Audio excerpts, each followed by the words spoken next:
So we'll give them each 2 minutes or so to respond to specific issues that have been raised before we get into the main conversation. But before we go to the panel, there's something I would just like to do to get you all engaged on this issue, because our keynote speaker did mention the issue of pricing and of access and the role of the private sector. What I want to do right now just is very simple. I want to get just a show of hands of those of you who are here with us as to who thinks water should be seen purely as a human rights issue, as a right that people are entitled to and must have as a matter of necessity, free, or it is a commodity that can also be bought and sold. I just want to get a show of hands. Who goes in favor of the first? It's a right. It's a right. It is right. And should be delivered to individuals free. Yes. No. Yes. If it's a right, it should be free. Who believes that it should be delivered for free?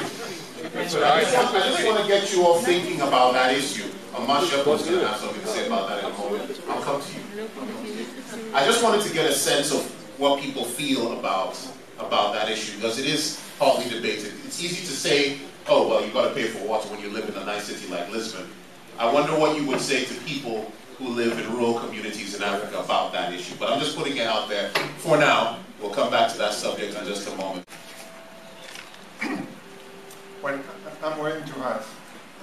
First of all, I represent a part of the private sector. That's true. And Mr. Kondeshu said the private sector should do more, or could do more. I just want to clarify that the private sector is made of different types of businesses. You have the bankers, and the bankers are here for lending money. These are roles.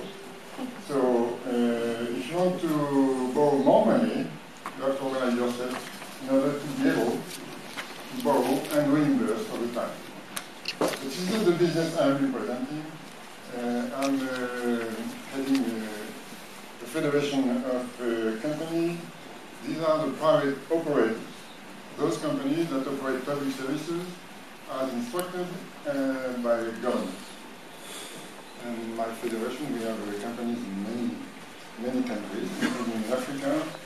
Some are large companies, some are mid-sized companies, some are very small. For example, in Uganda, we have more than a dozen very small companies that supply water to, let's say, 5,000 people every day. Well, so these are the operators that deliver a public service as mandated by governments. And in Africa, we have another part of the private sector. These are all the informal operators, but there are many. In practice, they deliver more than 1/3 of water supply in cities in Africa. So these are different parts of the private sector. Each could do more, provided that there is room for them. Now, let me take my other hat, because Michel was kind enough for saying that I'm also a member of the advisory board to the UN Secretary General on water and sanitation.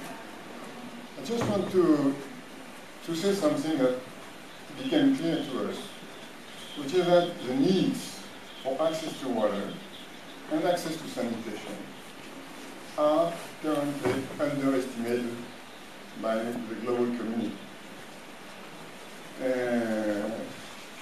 And in particular, well, in two ways. For sanitation, Michel said, well, for sanitation we should do more. In practice, we have a goal, which is very important. We are not on track. This goal is to provide toilets to everybody. But sanitation is not only about toilets. It's also about polluted water, wastewater. This water that transports diseases to other people downstream. And there we should do more. This is for sanitation. And this problem is underestimated in the international community. But regarding drinking water, it may be worse. It may be worse because the official figures that are prepared by my neighbor, these official figures are repeated everywhere. They are repeated by the African Bank, they are repeated by Michel, and they say that in Africa, 40% of African people are needing drinking water.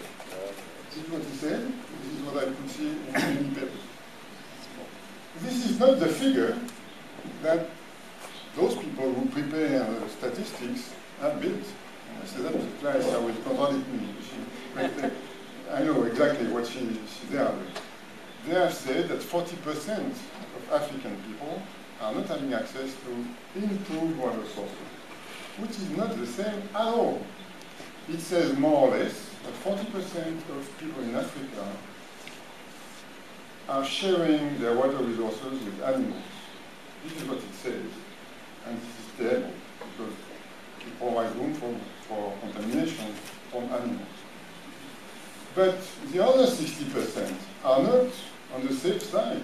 Many of them need safe water. Many. The number of African people who need safe water today is probably double of the figure I just mentioned. Why?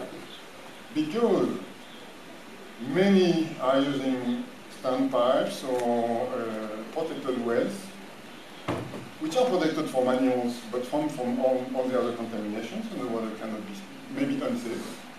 And even those who are connected to public networks, in many cases, get water several hours a day or several hours a week. And we as professionals know that when water is not provided 24 hours a day in a packed network, it is unsafe. It is unsafe. So I just want to stress that today, the international community seriously or significantly underestimates the needs for better access to drinking water in Africa and in other continents. But in Africa, it is very important. And my final comment, because I understand I have only a few minutes. My other comment is about the specific issue, well, the fact that in Africa there are different habitats, and we say in a very simple way, there is a rural part of Africa and the urban part of Africa.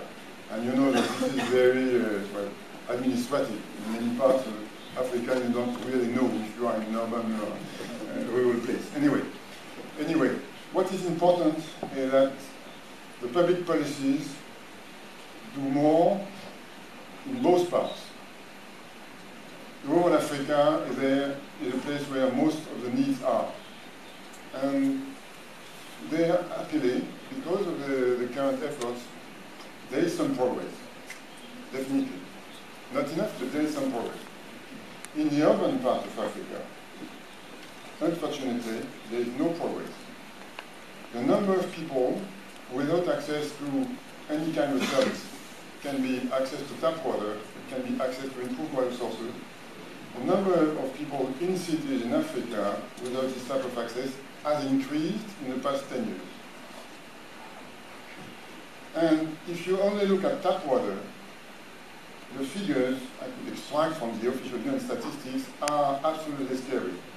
They say that in urban Africa, we are really losing the race between demographic growth and the development of public services.